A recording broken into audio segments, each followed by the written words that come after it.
আজ শ্রদ্ধেয় কবি নবারুণ ভট্টাচার্যের জন্মদিন। নবারুণ ভট্টাচার্য বিশেষত আমার খুব পছন্দের একজন কবি।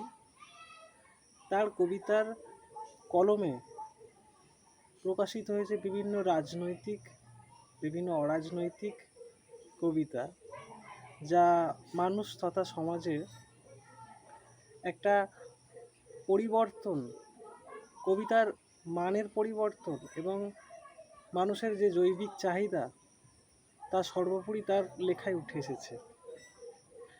তেমনি তার আজকের এই জন্মদিনে তাকে তার এক কবিতা আমি পড়ে তাকে শ্রদ্ধাঞ্জলি জানাতে চাইছি।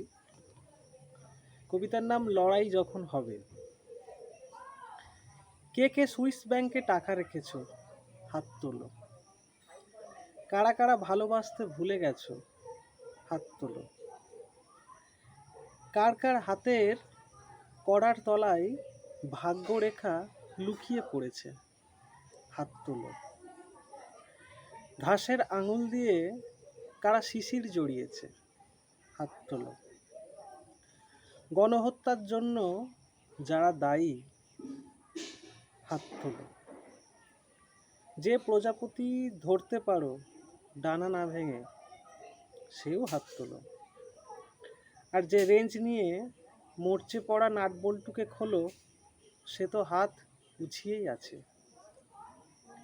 পাপী ও নিষ্পাপ, শোষক ও শোষিত, আমাদের একটা অনিউক্লিয়ার জায়গা চাই। লড়াই যখন হবে তখন মানবিকভাবেই হোক। একটি এত সুন্দর একটা লেখা এবং বিভিন্ন লেখা তিনি আমাদের উপহার দিয়ে গেছেন। আমাদের আরও বেশি করে নবারুণ ভট্টাচার্যের কবিতা পড়া উচিত এবং শুধু জন্মদিন পালন না করে তাকে আরও স্টাডি করা উচিত।